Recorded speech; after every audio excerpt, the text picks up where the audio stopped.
Bree's amazing. She shows up here at noon and leaves at midnight and does catering and everything else ever imaginable. So she can knock out all the broccoli pans she wants. Awesome game, exciting game. I get chills in those moments with those crowds just because 10 years ago that was not the case in this program. And so when you show up here on game 2 of a midweek doubleheader, 5 games in a week, we just traveled back from the West Coast playing on a Thursday. The guys have been through the ringer. That fan base and that situation gives you energy. There's no doubt about it. And so when you show up after a road game on a Tuesday and play a Wednesday at home with a sellout crowd, the biggest crowd in history, I was told, and run rule Pitt, there's not much better. Coach, how cool is it to look at a lineup, at least 3 players, just starters, that are from West Virginia? Gavin Kelly's from Pennsylvania. How cool is it to see hometown kids make such an effort in a game like this? It's incredible. All these kids have ties to this place. Gavin Kelly was showing up to prospect camps when he was a sophomore. Reinhardt killed it. West killed it. Hussey killed it. But there's just a lot of guys that have roots and ties to this program, and this game specifically means a lot to them. But the program, the university, the community mean a lot to all of these kids. And so it is special, and I think we have more West Virginia guys on this roster than we've ever had and since I've been coaching here. 3 inning double plays with the bases loaded. It's huge. Yeah, I don't know if I've ever been part of that. I don't think I've ever seen that in my career. We put ourselves in that situation with free passes, but we also made big pitches when you needed to. So it's the yin and yang of that. You can't give up 7 free passes and have bases loaded every inning and expect to win. But if you can keep your composure and make big pitches in big moments, that's how you win ball games as well. And so that was huge. Gavin Kelly had a piece of all 3 of those double plays, and this is his second game to play second base in his entire college career, and didn't take a ground ball the entire fall and the entire spring until BYU in batting practice. So it kind of shows you the kind of athlete that guy is. We had some injuries. Sam White was out. Brody Kresser was out. We had to try something. Who's the best athlete who's played some infield, and just started hitting him fungo before the BYU game, before he played there, and then had to take Kresser out on Saturday and, hey, Gav, you're going to play second today. Sounds good, Skip. Like, no problem. He's not fazed by anything. He drew the short straw. Yeah, exactly. I mean, he's played left field, right field, catch, and second base as a true freshman. I think we're getting into that uncharted territory for the quality of player that he is. Truly, I bet there's not anybody in the country doing what he's doing as a freshman. I was asking Ben, I mean, you guys give up 1 run on 4 hits. Just those 2 facts looks great, but then you also talked about the walks, the hit by pitches, and so there's kind of 2 ends of that spectrum. And obviously walks were kind of an issue during the BYU game or series. Yeah. So where are you now, like with your pitching staff, concern-wise, I guess, or not concerned? I don't really know. Yeah. It's a fair question because, yeah, you give up a run. You had a great pitching performance, but I think if you watch every pitch in every game, over the last 5 games, we haven't been sharp on the mound consistently. It's not a great recipe if starters are throwing 2 and 3 innings consistently. Long term, that will get you beat. You need to have starters that stabilize the game, and then bullpen arms that come in with their best stuff and their best mix and throw strikes right away. There's no settling into the game. Our offense has done a really nice job of masking some of the things that had happened on the pitching staff side. We said from the beginning of the year we lost 75% of our innings, all of our starters and our closer. We have the talent, but there's going to be some ups and downs. And so it's really important for our staff to remember that we're 24-4, and we have a sub-4 ERA, so you can't really do better from the situation that we're in. But as you continue to win, the expectations rise a little bit. So we just have to keep it in perspective that we have lots of new guys that are toeing the rubber, and every time they get out there, they're getting better. And failure and struggle and hit by pitch and expectations is part of this growth. And so if you look at our stats, it's pretty interesting. You have lots of guys with tons of appearances and quite a few guys with limited innings. And so my philosophy has been the more that you get a step foot on the mound and pitch, the better you'll be. But on the other end, it's a very competitive program and a good program, so you don't get to stay on the mound if you're not throwing strikes. And so you've got two ways to get better. You either get on the mound a whole bunch, or you let guys get through bumps and bruises and adversity and get hit and give up homers and then pitch. We haven't let guys settle in at all. I'll go make a pitching change quickly because we have depth and you have talent. And so we're going to find someone that's going to compete and throw strikes like we did today with Porco, for example, right? But we've played other opponents, and you watch them, they give up 6, 7 runs, and maybe they'll get better than that, or maybe their confidence will get buried because of it. But our philosophy has been get him on the mound as much as we can.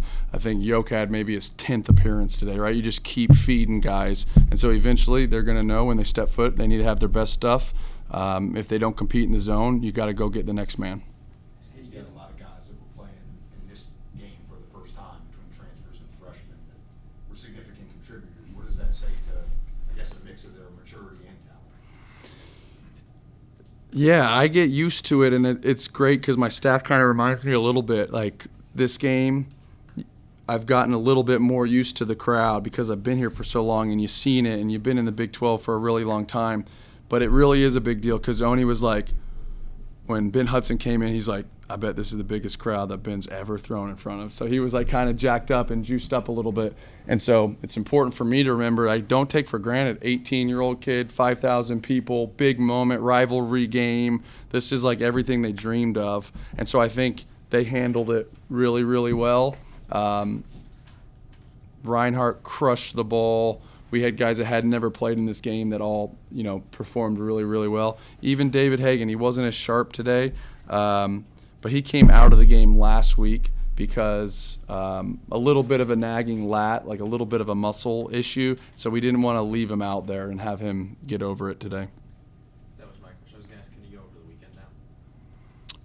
The BYU. Can Hagen go this coming week? Oh, absolutely, absolutely. And in the ideal world, that's what we wanted.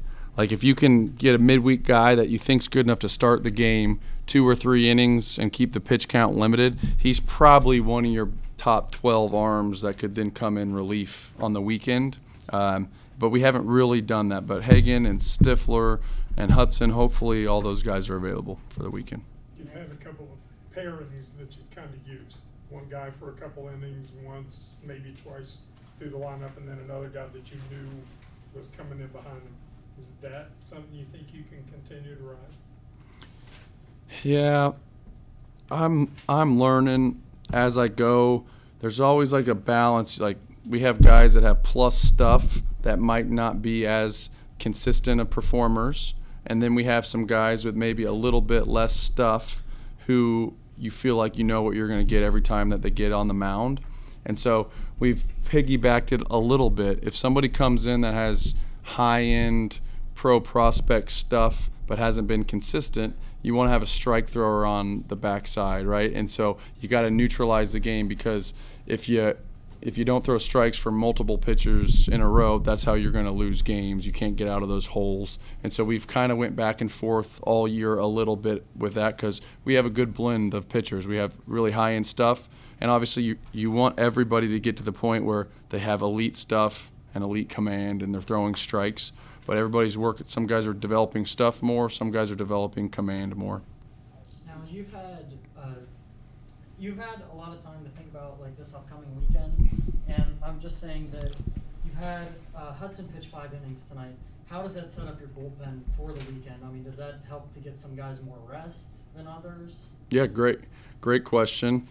I I laugh because the reality is I've had zero time to think about this weekend because we played at Ohio State and then you play today.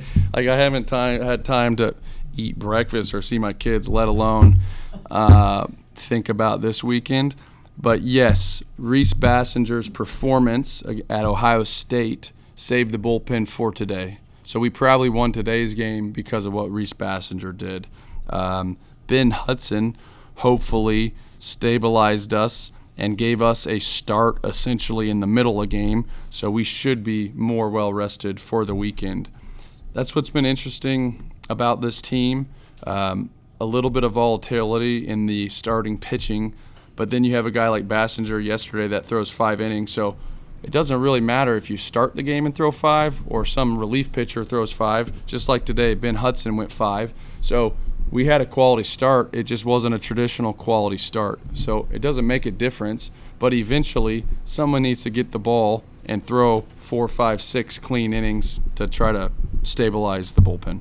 Well, especially you've talked about the gauntlet that you guys have kind of gone through with how many games you guys have been playing. I'm sure that also plays a role in how many innings you want to let guys pitch in the game. Yep. Does that factor into your decision making and like maybe I got to take this guy out as pitch counts get up? There's no doubt about it. So Ben Hudson today, like you're making the decision, if he's at 40 pitches, he'll probably bounce back great for Friday or Saturday. If he gets to 80 pitches, like he's probably only available on Saturday or Sunday, and then, right? So you're always making those decisions literally in between every inning. You're saying, all right, kiss Friday goodbye, right? If you send him back out. So you're playing the score, you're playing the pitch count, you're playing if this guy bounces back well, all those things on literally every pitcher. What time did you guys get back after the Ohio State game last night? We had a coach's van and a bus. We bring a lot of people on the road because you try to celebrate the folks that are behind the scenes that make the place go. So you bring them on the trip, you pack the bus. Coaches take the 18-passenger van. Stokesy, the equipment man's driving the van. And we rolled in about 1:45, but I think the players probably got in about 2:30. Coach, when Brent Hussey hit that triple, there was a little bit of a bobble in the outfield. Were you still going to give him that green light to go to third or even second? Players read. So if the ball is like down the right field line and you're running from first to second, you basically can't be running to third and looking that way. But in the right center field gap, it's just his read. So he saw the bobble, made a really good read on his own, and went to third. He said it was the second triple of his career tonight. So he knew that. I certainly didn't know that. He was fired up. You mentioned that players get juiced up for a locker room game like this. Do you say or do anything differently pregame with the team? No. Opposite. I try to be the same guy. Doesn't matter who we play every time. And I think no additional juice needed, right? Like they're playing Sweet Caroline and guys are juiced up and there's a lot of fans. And I think if anything is needed for our guys, it's probably, hey, treat this just like every other day. Focus on your preparation, deep breath, calm, go to work, because naturally it'll happen. Coach, any update with Sam?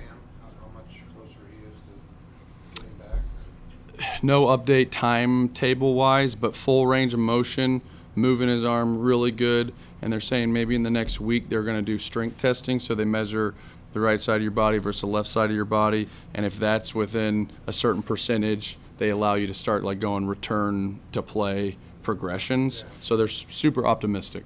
And then the other thing I'm kind of wondering, like Gavin's freshman from Pittsburgh, you've been recruiting him probably forever, it feels like. Mm-hmm. At some point during that process, you're telling them, man, we're getting all these great crowds in West Virginia, the program's really growing.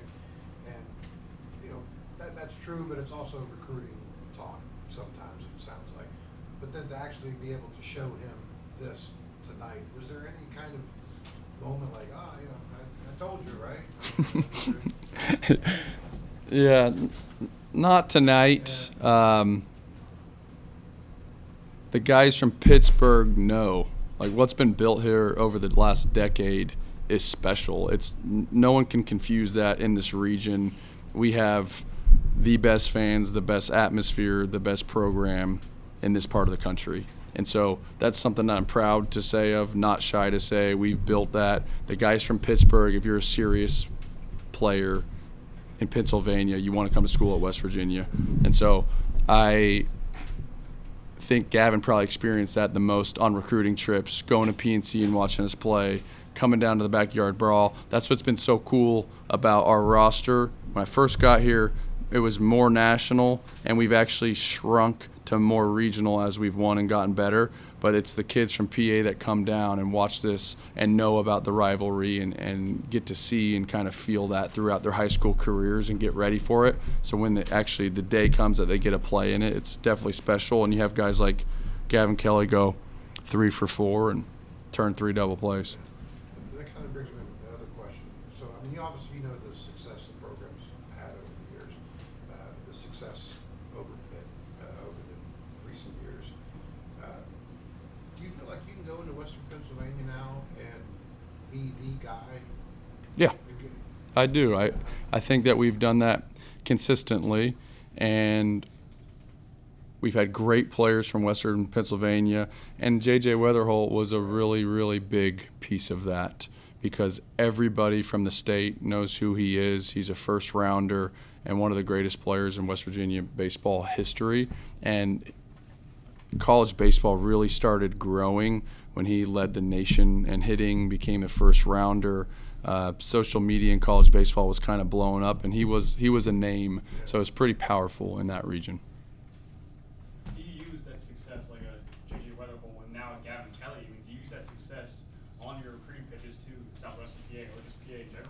Yes, and sometimes you don't even need to. It's like it's a pretty small knit community, right? When you've been here for 10 years and you recruited for 10 years, we have close friends and people that work in amateur baseball, in high school baseball, and select teams in that region that just know who we are, right? It's not just a random one-off guy. If you're a great player from Western PA, you're playing for, there's 5 different organizations that do a great job developing high school kids. So these aren't like random guys playing at a high school. If you're serious and you want to play at this level, you're not only playing at a high school, a great high school program, but you're with a strength coach, you're working with a select coach, you're doing everything in your power to become the best possible player that you can. And so you end up being around a group of there's probably 10 people in Western Pennsylvania that if you're a super talented player, you're going to come in contact with those people. And so those people want to send their players to the best coaches in the country, the guys that will treat their players the right way and give them the best chance of becoming big leaguers. And so that's what we take pride in. Of course, you said you've been here for 10 seasons now, but this is really the first time you've had this type of pressure, I guess, on your back. Did you do anything different? I know you said you didn't do anything different with the team, but did you prepare differently for this game than you have previously? No, I always view these things as opportunities and blessings. I mean, how often you get to walk in, there's probably 10 schools in the country that had 5,000 people on a midweek game, and there's probably be 10 this entire year. And so, like, how humbling that I get to go walk out there and call that my office, and being here 10 years and having my kids go to school here and being part of this community. Like, so for me, the pressure thing's more of just like that means that we've done something that somebody cares about. So I'm just thankful to be part of it. Nobody else, I kind of wanted to ask had you ever coached at BYU or played at BYU or BYU before? No, I never stepped foot in the state of Utah before. So I'm just wondering, after going through what you guys went through that series and 87 runs, what was that like? I mean, that's probably something unique, right? Yeah, it was a whirlwind. Yeah. We played on Tuesday midweek, and then we wake up early the next day and fly out, and we have one of those weird direct flights that's not a direct flight. We went from Pitt to Austin, and then you stay on the plane for like 45 minutes, and then Austin to Utah. That felt a little bit odd to do that in the first place. So then you change time zones 2 hours, and you practice at BYU that night. So like a long-ass day, and then you wake up and you play a series on Thursday, which I've never done other than Easter occasionally. Utah's got a different culture, different feel to it. So then we go score 100 runs. They score 100 runs. The altitude, I learned, I haven't played there enough, but pitches are really altered in the altitude.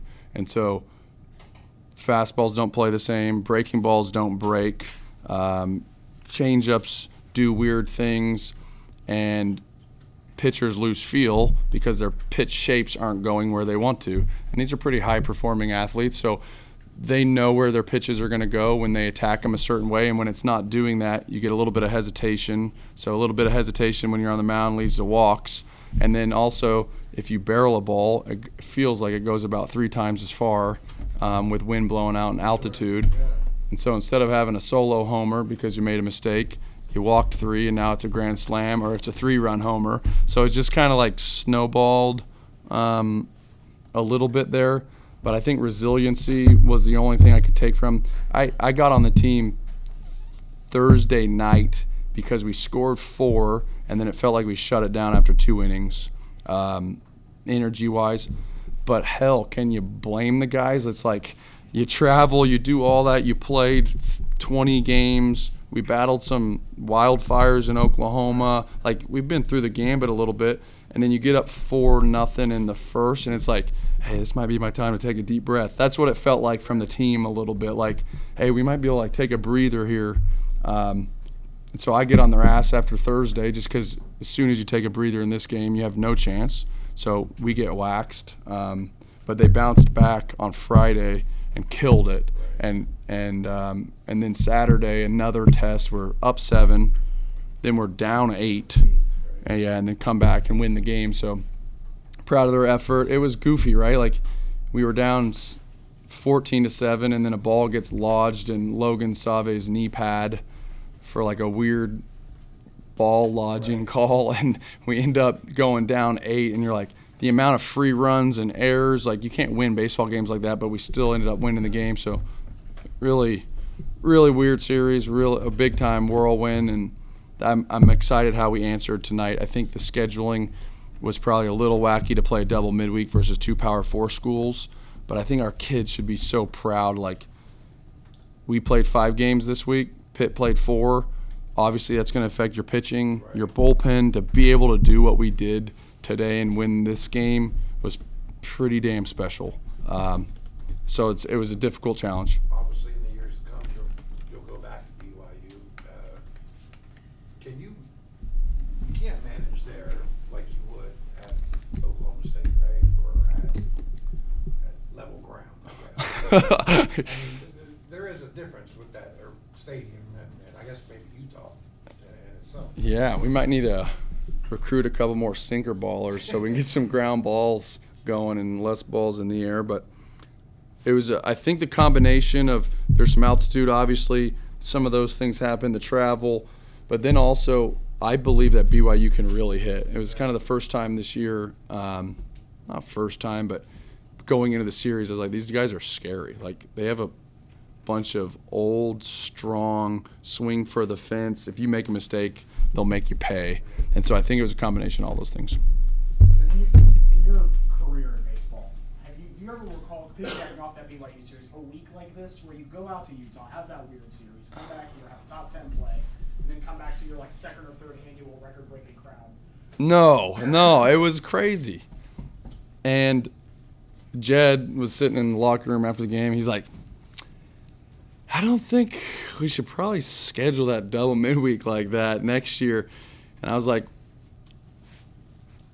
I don't think I did it on purpose, but if we would have Ohio State on the road after this, that's the definition of a letdown, right? You're in front of 4,500. Guys are fired up to play Pitt at home, all this kind of energy. And then it's like, hey, we got a 9 a.m. breakfast sandwich and we're getting on the bus to go play a afternoon game at Ohio State. That would be way tougher. But we went and played the road game, which is always a little bit grindy, right? It's 3.5 hours there, 3.5 hours back. You get back late. You eat your sub sandwich. But then we walked into this atmosphere with this crowd and this juice. So it's kind of like, how can you be tired? Like, I think these kids are made for that. They're wired for that. So scheduling wise, it actually kind of played out a little bit where I think we just got everything that we could possibly get out of the kids and need to go to sleep. And tomorrow needs to be an easier day. Thanks. Thanks, guys.